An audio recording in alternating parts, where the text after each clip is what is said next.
Okay, this is the Prodigy P2 trailer brake controller installed on my 2018 Silverado pickup. There's a lot of videos out there that cover the install, plug it into the box down there, and etc. So I'm not going to cover all that, but I do want to add one thing that I don't see in a lot of other videos. And that is some discussion about the location for mounting the brake controller. So a lot of videos I see online have people mounting the brake controller over here somewhere on the right hand side of the steering wheel. And on a lot of trucks, you can kind of see on mine, it's like wavy. This isn't exactly a flat piece of the dashboard. And one thing you need for the Prodigy brake controller is it can't be mounted cocked. It's got to be mounted flush. And it also has to be level, okay? And so I probably could have found a sweet spot in this area to mount it. I don't think it would have been a problem.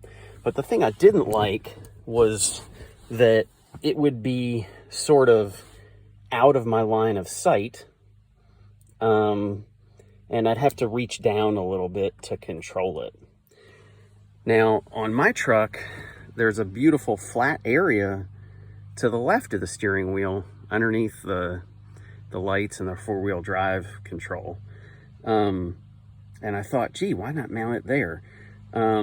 Because when you're in the truck, it's higher up, sort of more in your line of sight, and this is a beautifully flat area, so you could mount it easily.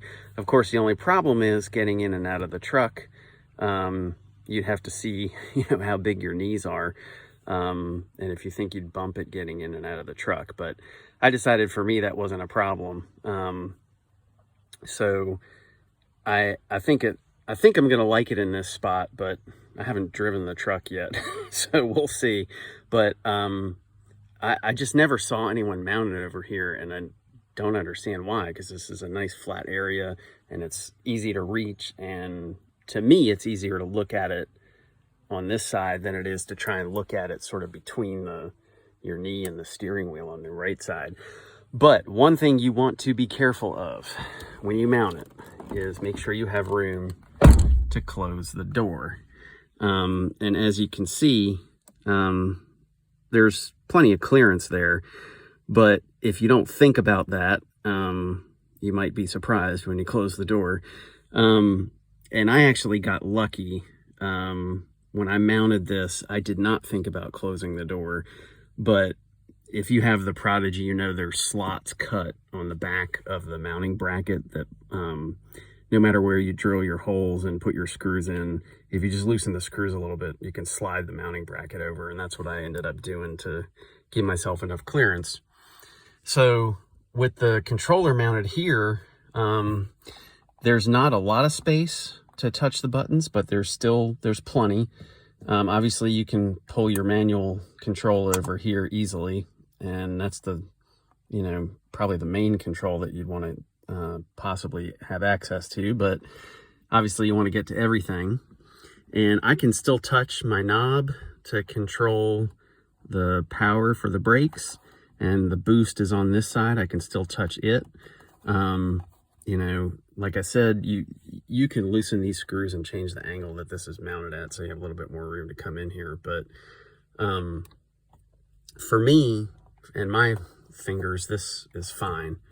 And I like this location a lot better. I can still access all my buttons, to control the mirrors and the locks and everything over here. It doesn't get in the way.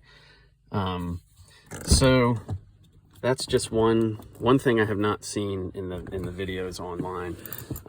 So I figured I would show you.